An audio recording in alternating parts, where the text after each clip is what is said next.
Hello, and welcome to the Beyond Resilience Life podcast, a show about life adversity, how to overcome it, and transform your life. This is your host, Dr. Lidiana Garcia, a licensed psychologist in Los Angeles, California. And even though my hope is to deliver information that can be helpful for you to overcome adversity and transform your life, it is not meant to be a substitute from being diagnosed and treated by a licensed mental health, medical, and related professional. Hi, everyone. I'm so excited to welcome all of you and introduce you to a really good friend. Her name is Jacqueline Kincer. She's an international board certified lactation consultant and a certified specialist Orofacial Myology. And today, as you can guess, the episode is all about breastfeeding and how to build that resiliency, because this is one of the issues or struggles or journeys that I hear the most, that parents get really frustrated. Not only moms, but also their partners, because it's something that it's not necessarily done in many generations. We're bringing it back. So in a way, it can feel something new and it can add a lot of stress. So I wanted to bring this episode and welcome Jacqueline. So without any further ado, hi, Jacqueline, and welcome. Hi, Lidiana. Thank you for having me. And I like what you said about bringing breastfeeding back. It made me think of like Justin Timberlake. Yes. We're bringing it back. Yeah. So, yeah. Yeah, I think it's so important. And yeah, we're bringing back a lot of things. And this is one of them. And I'm really excited to see more people going back into breastfeeding. Because, I mean, in the old days, this is the way that they survived. So, yeah, they would do it. So, all righty. So before we go in, Jacqueline, I would ask you if you can tell us a little bit about you, tell the work and amazing work that you're doing over there in Phoenix, right? Yeah. I'm here in Phoenix and I've been practicing. I started my practice 4 years ago, but I've been practicing a bit before that as well. And yeah, really my biggest passion is, helping moms get the support that I didn't get after I had my first child. And there's a couple passions within that, because just like any other doctor or therapist or nurse or whatever, we all have different skill sets, different things we bring to the table. I really want to elevate the standard of care that is given to breastfeeding parents. And the credential that I hold is an international credential. So that means we're certified all over the world. We have the same sort of standard and things like that. But I do feel like the bar is a little bit low in terms of now the breastfeeding problems that I'm seeing in my practice are very complex. And one of the things that I've really noticed and I've really honed my skills as a clinician is that I'm an IBCLC, I'm board certified. I'm the only lactation provider that's actually a healthcare provider, where the other ones are counselors and educators. So the problems I'm seeing, they truly are medical problems that need to be dealt with in that sort of a system. So as much as I'm very holistic, and the name of my practice is holistic lactation, holistic to me means, doing things as naturally as possible, the least intervention as possible. But just quite honestly, how we're doing and health status just as human beings right now is not great. There's a lot of issues that have compromised our health that then compromise breastfeeding. So that's what I really address in my practice and one of my big passions. And for anyone who's listening, who's familiar, one of the biggest things I deal with is, one, hormonal issues affecting milk supply, but two, also tongue and lip ties in babies. And so I have an additional certification there in orofacial myology to work with babies and their oral function, because if they don't get that off to the right start at the beginning of life, it's so much harder to try to correct that later on in life. And then they're, of course, not going to be able to breastfeed very well. This is so interesting, and thank you for bringing all that part of the medical, because what I hear more from my side in terms of psychologists, and then when I had my son and hearing other moms, is that they take it personal. They don't necessarily see it as a medical issue. They see it more like something is wrong with my milk. My milk dried up. I did not produce enough milk. They don't say my son has a lip tie or I'm having some issues hormonally. It's more about like, and then there's this stigma about like if you cannot produce enough. Yeah, absolutely. And I do find that whenever I work with my patients and my clients, they're always so grateful and relieved, even though it's like bad news. They're like, oh man, my thyroid's off, or, the baby's got ties and has to have a procedure.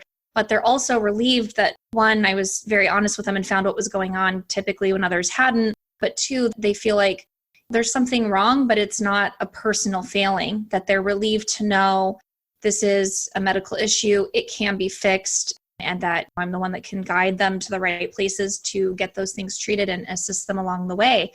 So yeah, I think you hit on a really great point there, where I know moms often don't even reach out for support with an IBCLC because they feel like, well, if I can't do this on my own, no one else is going to be able to help me. Breastfeeding's natural. I should be able to do it. And they tend to feel very defensive, right? And even having someone, because we often do home visits, come into your home, you might feel a bit of nervousness about, is this person going to judge the way that I'm living or what I'm doing? And there's just all of that. And I want to let the listeners know we're probably the least judgmental group out there also. In case anyone's wondering, we're definitely not anti-formula, right? We're just trying to optimize the outcomes of whoever we're working with. And, when it requires healthcare intervention, it does, and it's needed. And I really wish that that's my biggest message that I want to get across to people is, just like if you broke an arm, you're probably not going to just sit at home and hope for the best and whatever, although I'm sure there's a few people out there who might, but generally you're going to go seek some treatment for that. If your breasts aren't making milk right, if they're hurting, if they're whatever, like your baby's not gaining weight, these are all things that are pathologies essentially that need to be addressed by a healthcare provider who can help you with those things. Yes. And that's one of the ways that the pediatricians and the other medical community sees it. Is the baby gaining the weight? Is the baby doing enough wet or poop diapers and all that? And he goes again, because I remember when I had my son and he had, and probably, now we're, thanks to Jacqueline, where as I'm recording this episode, next week I'm going to have my son have a surgery, because probably everything happened because of a tongue tie that was never identified. And people look for it. His pediatrician checked for it. I had a chiropractor check for it. And I think it was so, you cannot see necessarily as easy, that it created all this other effect and issues that right now he's almost 5 and he's going to have a surgery because of his tonsils are almost 85% obstructing his airway, they're huge, and they've been inflamed for over a year. But going back is that whole issue. And when he was a newborn, I remember that he was not gaining weight, and the pediatrician never said, can we check your hormones? Can we check if there's some tongue tied? It was get him to gain weight, whichever way you have to. And here's a formula. Yeah. So it's so sad that the medical community, that is where the parents are going, usually go to, the pediatrician, because they're seeing their child at the beginning so often, are not even trained in those kind of things.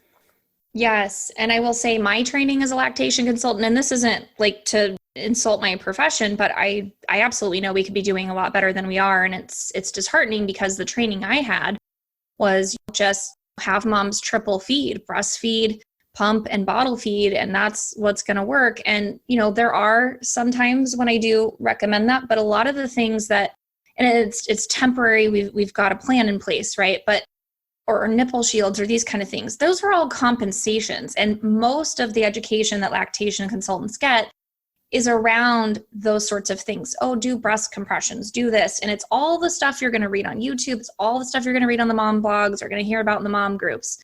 And if you have a lactation consultant who's practicing from stuff that we were taught 20 years ago, they're not up to date with, for me, it's almost like I feel like I'm a functional medicine practitioner, just because there's so many things. And I know I've studied infant reflexes and how those play into the baby's ability to latch and to latch well. And there's things that I do that are so much more in depth and more comprehensive than what's given in my baseline, what I need to pass my boards, or my 90 hours of lactation specific education, or my 1,000 clinical hours.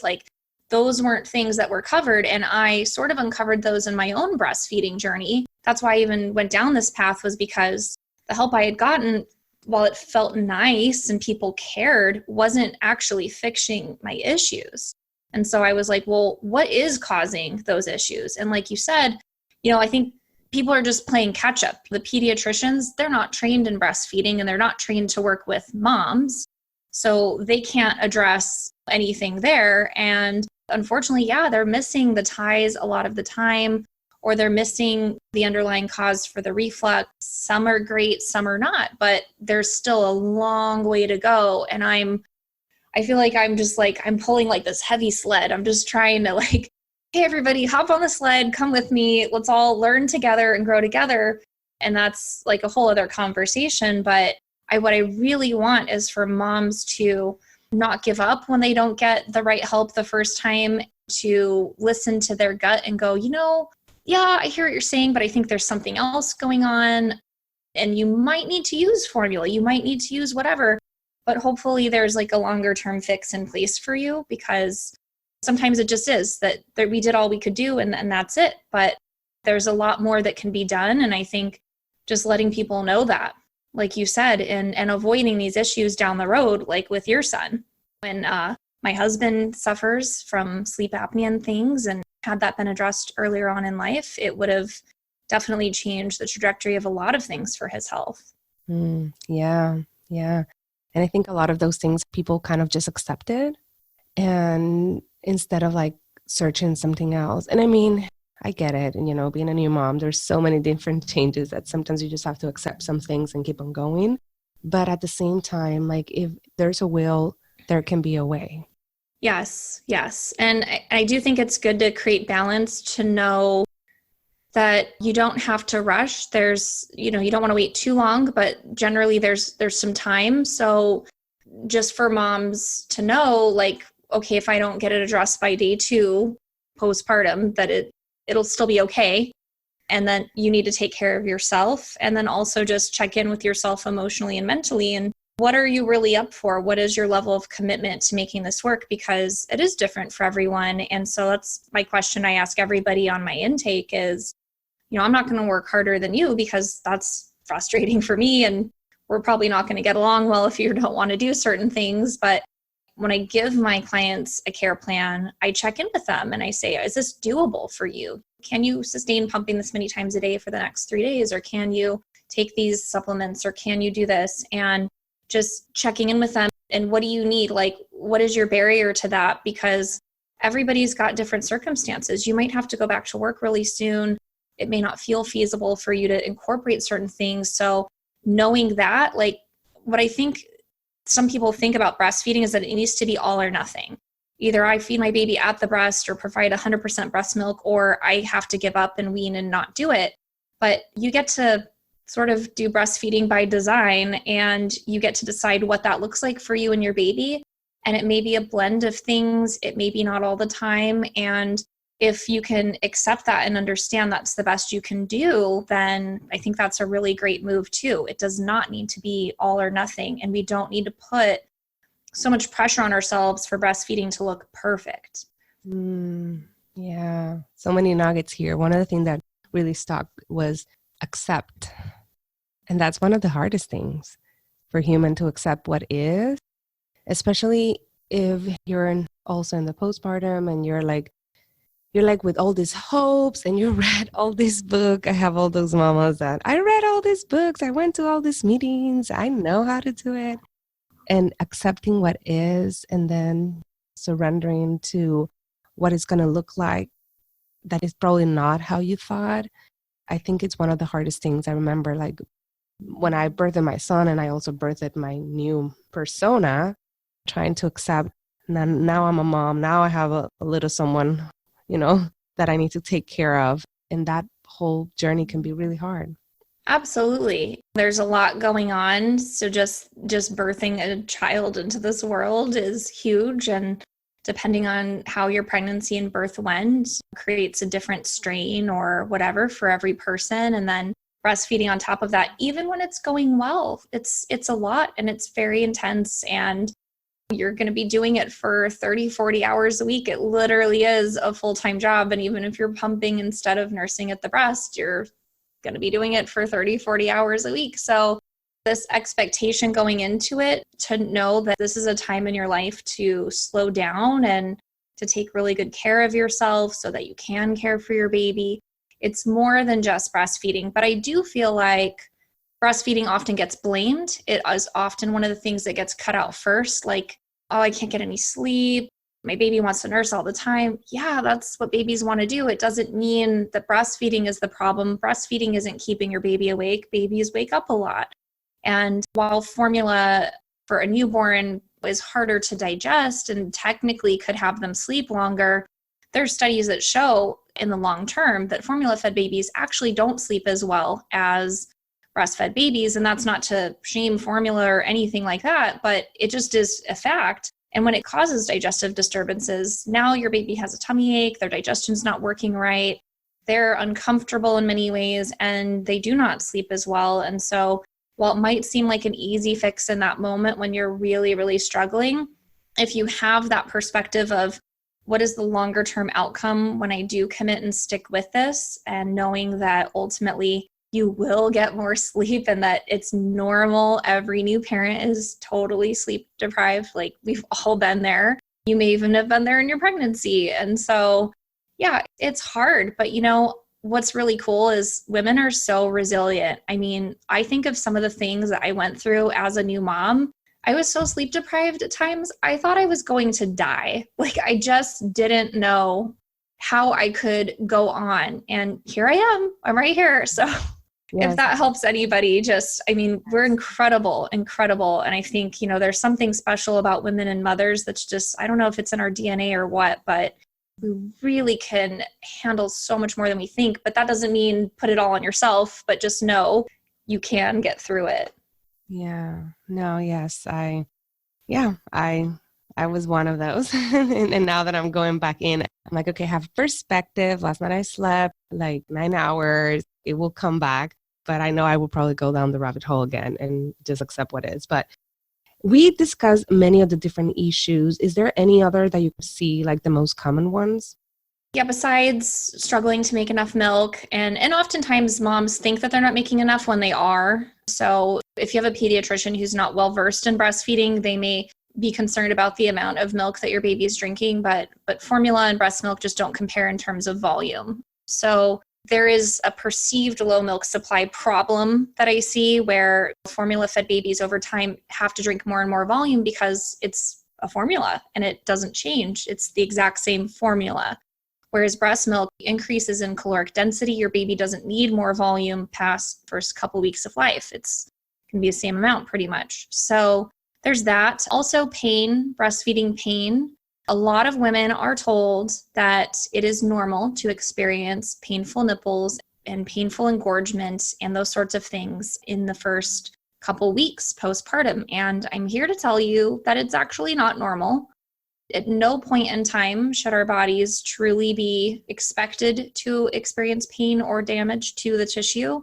That is not a normal physiological thing. It doesn't mean that it doesn't happen, but it does mean that it's a sign of a problem. And even if that pain went away after 2 weeks, 4 weeks, 6 weeks, whatever number it is for you, that doesn't mean that the problem went away. And I can tell you firsthand, I experienced that with my son. Breastfeeding was painful for the first 6 weeks, and then it kind of, I don't want to say went away. I think it might have been more that I got used to it, but he had a tongue and lip tie that had gone unaddressed. And when we got those treated when he was still nursing as a much older toddler, breastfeeding finally felt comfortable for the first time. And I didn't know what I didn't know. And if you've never experienced functional breastfeeding where it actually is going optimally, you don't have anything to compare it to. But this idea that you should be slathering nipple creams on and the bleeding and bruising is normal, then I kind of come back and say, well, does that mean that moms who don't experience breastfeeding pain are abnormal? Because I don't think they are.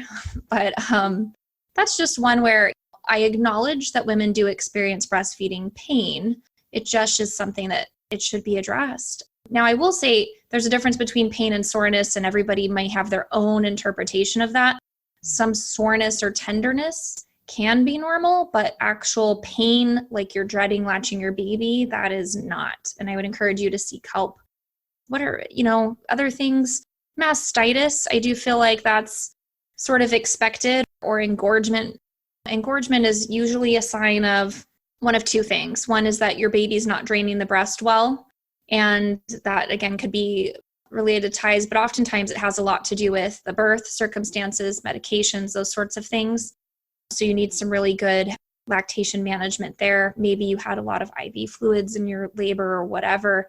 That can cause some issues. And you may have an underlying health condition that you didn't realize affects things.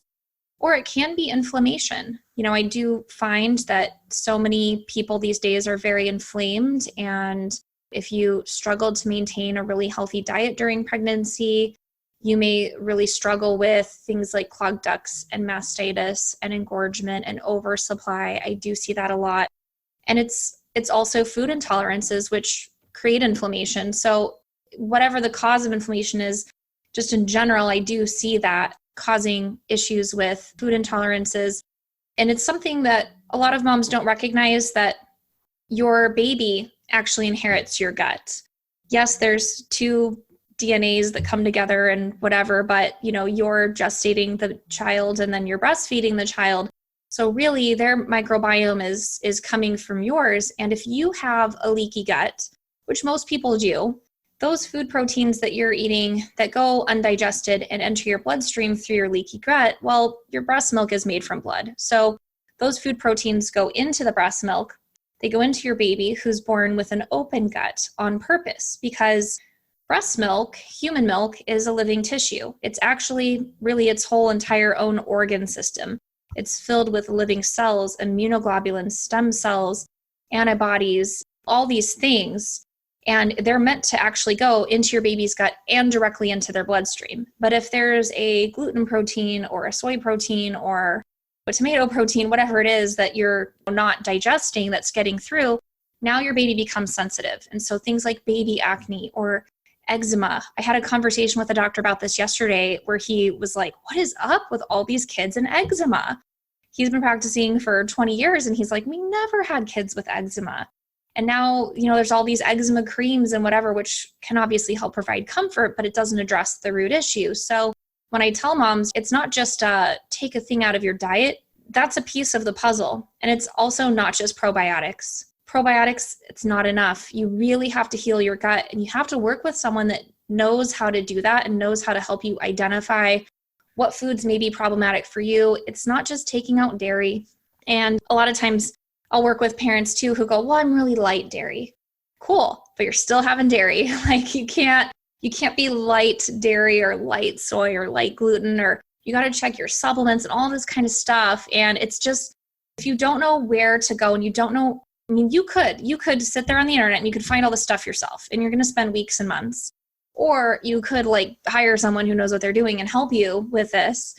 But it's also one of those fuzzy gray areas where I'm like, there's naturopaths knowledgeable about this kind of stuff, but they might not be knowledgeable about breastfeeding. And so again, it comes down to where moms will think something's wrong with me. It's because I ate dairy, or it's because this. It's probably something, honestly, you have no control over. You had no control over your diet as a child, or the antibiotics you took when you had ear infections as a kid, or gosh, who knows, right? Maybe you needed antibiotics during labor. If you had a C-section, you had one. So there's a lot of things that have compromised your gut over the years. And the other thing with gut health is not just food intolerances. Sorry, I'm going on a long rant now, but no, this is really good. Yeah. But decreased gut motility is correlated with a low milk supply. So a lot of women may have heard of the medication domperidone. That's gastrointestinal medication, and it's not available in the US. The FDA has not cleared that for use for increasing milk supply, but a lot of women go out of the country to seek this, and it's used elsewhere around the world. And the reason why it works is because it improves the gastric motility. So it I wouldn't say it improves your gut health because it's a medication and there's side effects, and that's a whole other topic, but the herbs that promote good milk supply are often ones that help the digestion as well. And then the other thing that I would say with that is a lot of moms just get it as a baby shower thing. They register for this stuff. They buy it. They start breastfeeding. They get the mother's milk tea. They get some sort of herb supplement. They get lactation cookies. But you have to be really careful. And it's a fine line where I believe that we're all very smart. We're capable humans, right? If you've birthed a child and you're taking care of it, clearly you're doing something really right. but you don't know what you don't know. And not all herbs are benign. Not all herbs are right for you. And so if you're just blindly taking something that you heard helps, or a friend recommended, or you read some reviews on Amazon, but you don't know how that actually affects your hormones in your body, you may actually be setting yourself up for the opposite result, or you could be dangerously increasing your blood sugar or decreasing it and creating some other health problems that maybe don't affect breastfeeding, and they might, but they also just may affect your health in general. And so I tell people, like, I know you can buy stuff over the counter. I know you thought the reviews, women raved about it, whatever. I get it. But at the same time, these things really should be used under the direction of somebody who knows what's right for you, because I definitely don't recommend the same herbs to every mom I work with, or the same foods. And it's just so complex. And the last thing I want is for a mom to listen to this and go, oh my gosh, well, geez, that sounds so overwhelming. I don't know what to do. Well, you can find someone who helps you know what to do. And I see the most complex cases, obviously. So oftentimes we're addressing multiple things all at the same time. But I also know that it's important to stage those things. So, let's address the most severe thing first. If your baby has a tongue tie and breastfeeding is painful, why don't we work on that first? And then later we can get to the food intolerances. We have a little more time to work with that. Or maybe your baby has severe food intolerances. Let's address that first and then do the ties later. You don't have to pile it on and do everything at once. So those are the things I see most of the time. I will say most moms, not always, but most moms generally know how to latch their babies really well. And if you're struggling to get a good latch despite doing all the right things, it probably is nothing you're doing wrong. It may have something to do with your baby, and you might not even need a lactation consultant. You might need some body work for them or something else. Babies that are kind of labeled as lazy, they're not lazy. They're not doing something because they physically cannot do it. They don't have personality defects at 2 days old or 2 weeks old, although sometimes it feels like it when you're like, why are you crying? Mm-hmm. But honestly, sometimes there's just something wrong and we need to get it addressed. And no one is, don't take it personally is really what I have to say about that. Yeah, so much good here. This is one of those. I was here like, oh my bone, in terms of everything that I went through with my son, in terms of my journey, my gut issues and all, and inflammation and mastitis. And so thank you for this information. It's definitely really helpful. And where can people find, because I know a mom that is tired at 2 a.m. is going to Google and is going to find all this weird stuff. But where would you say will be sources that you trust, that people can go to, or books that are for moms to understand that might not be that technical? That's a really good question. Probably there's not much I trust because I've read it all. So I try to put out as much as I can. I have my own podcast called Breastfeeding Talk, a milk, motherhood, and mindset. And I'm very active on Instagram at Holistic Lactation. I do IGTV videos over there. And I've got some online courses on different topics, one in particular on healing food intolerances and mastitis and whatever. I'm actually kind of rolling that into a big community called the Nurture Collective that I'm starting now, which is going to be mostly just online courses that you could take at your own pace that are short, to the point. Here's how to fix XYZ. But also you may have some follow-up questions with that. You may be wanting some additional support. So that's sort of built into that as well. There is one book that I would say, breastfeeding books mean well, and they can be a nice thing to read if you're pregnant and you're just wanting to prepare. But one of the books that I've seen be the best is one of my colleagues, Lisa Paladino. She wrote a book called It Shouldn't Hurt to Nurse Your Baby. And that's one of the things I said in this episode. She is also a specialist in tongue and lip ties and those things as well. I really, really love that book. And if somebody wants to learn more about foods to eat while breastfeeding, I recommend the book Mother Food by Hilary Jacobson. That is an excellent, excellent book. She, I think, is in the process of rewriting it and just updating it, but it's a great starting point. And I think that's it that I could think of for books.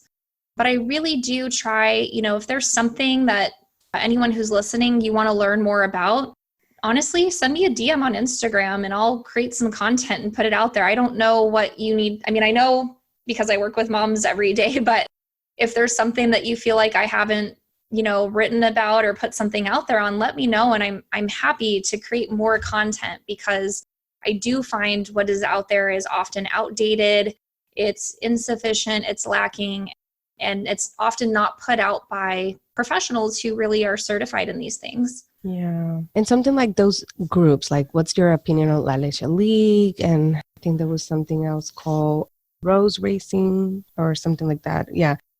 Yeah, La Leche League, I actually was a La Leche League leader, and I retired when I started my practice just because I couldn't do both. But I do like La Leche League for support. I think that what women should know about attending a meeting there is that it doesn't replace seeing an IBCLC. All the leaders do have liability insurance. They're not allowed to really do a lot with you. They're happy to refer you, though, and they're usually very well connected to great lactation consultants in your community.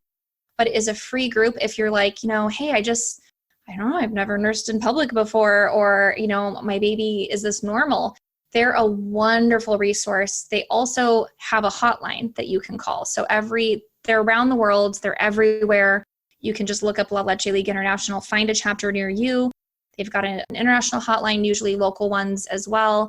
In the US, most states have a 24-hour breastfeeding hotline. So I'd encourage you to look it up. Here in Arizona, if you just Google Arizona Breastfeeding Hotline, just fill in your state's name and you'll find it. So those are often staffed by IBCLCs or something. For anyone who's low income, the WIC program federally in the US does provide at least peer counselors. They can provide breast pump rentals. Many locations also do have IBCLCs on staff. So there may be breastfeeding cafes, depending on where you live. Like if you're in LA, there's a lot more options than there is in like Tulsa, Oklahoma. So honestly, just reaching out, Googling, breastfeeding support, type in your city, asking fellow breastfeeding moms or even just regular mom friends, checking out your mom's groups, kind of seeing what's available to you locally. But there's a ton of online support. One last thing, maybe a little bit of a shameless plug for me, is I do telehealth visits. So, you don't always have someone local. Maybe you need to do a video appointment. There's a lot that can be done on video. I'm not the only one out there who does that. And there's an app called Maven, which is a free app that you can download. And I think your first appointment is free, but you can get a 20-minute video consult with a lactation consultant. I'm on there as well. I don't only do telehealth on there, I do it myself as well. But that's another great resource where if you even just got a free 20-minute video appointment, you'd be surprised how much we can address with you in 20 minutes and also just visually seeing you. There's really no excuse. There's a lot out there for you, and it's just about being aware of everything that is out there. Yeah, thank you for all these resources and also for including and talking about your courses, and your podcast is really good. It's bringing a lot of also professionals and bringing all these different topics about hormones and all those kind of things. So thank you for that as well. And I have this really great psychologist on there. Yeah, I don't know her. Yeah. But yeah, no, it's really good that you have all these resources. And I know this was going to be like an intro and we went over because I'm also very interested in it, selfishly, because I'm about to pop again in 2 months. But anything else that you think it's important to kind of mention or? Yeah, it's like kind of one of there's like two mottos that I have. And one is that you can breastfeed. Everyone can breastfeed. Everyone. And even if you have insufficient glandular tissue, also known as IGT, you can breastfeed. Like I said, it doesn't need to be all or nothing. And I mean, I've supported adoptive moms who have induced lactation. So literally, you can make it happen. And the other thing is that you know your baby best. So when you hear something from me or your pediatrician or your OB or friend or your mother-in-law or whatever, just to check in with yourself and check in with your baby and realize like you carried and birthed this child and now you're breastfeeding it if you are, or, even if you're not, but truly, truly, you are the one who knows your baby best. Even when I work with my clients, hey, this is like 2 hours snapshot of time. I don't know what he's like in the middle of the night. I don't do appointments at those times, right? So whoever you're working with, what I would say is take everything everyone says with a grain of salt. Don't take it personally, and just check in with yourself, see if that aligns. And the other thing I would say is be as open and honest as you can. Give your providers or support network as much information as you can so that they can really help you. It's always kind of hard and I'm sure you know this too, you're like third appointment, you finally hear something that you're like, that would have been nice to know the first appointment. And I get you probably have mom brain, you forgot, but don't be afraid to say what's really going on. You don't have to pretend like you have it all together. When you're working with someone, hopefully you're working with someone who's super supportive. If you're not, find someone who is, because we want to support you in your relationship with your baby. It's really important. Thank you for all of this. Thank you. Thank you. And I know you mentioned where to find you, and it's also going to be included in the show notes. But again, it's at Holistic Lactation in IG. Yep. And your website is Holistic Lactation as well? Yep. Holisticlactation.com. On Facebook, I'm Holistic Lactation. I'm not active on Twitter. If you're a professional, hit me up on LinkedIn. I'm on there too. So yeah. Okay. Well, thank you. And I'm looking forward to seeing those courses and the membership that's coming very soon. Probably will. Yeah. Well, it was supposed to be done this week, but as Lydiana knows, I was in a car accident. So, it's coming. So I did want to put that out there just because it's going to be an incredible resource and something really, really accessible and affordable for moms. Yeah. And it will be out when this episode comes. So yep. Yeah, great for that. Thank you, everyone. And again, if you have any questions, you can directly communicate with Jacqueline. And I so appreciate all this knowledge and looking forward to keep connecting with you. Thank you so much for having me. Yes, thank you. Thank you so much for listening to the Beyond Resilience Life podcast. I'm so happy to have you here. If you like this episode, please make sure to review it and comment on it and share it with your friends and family. Until next time.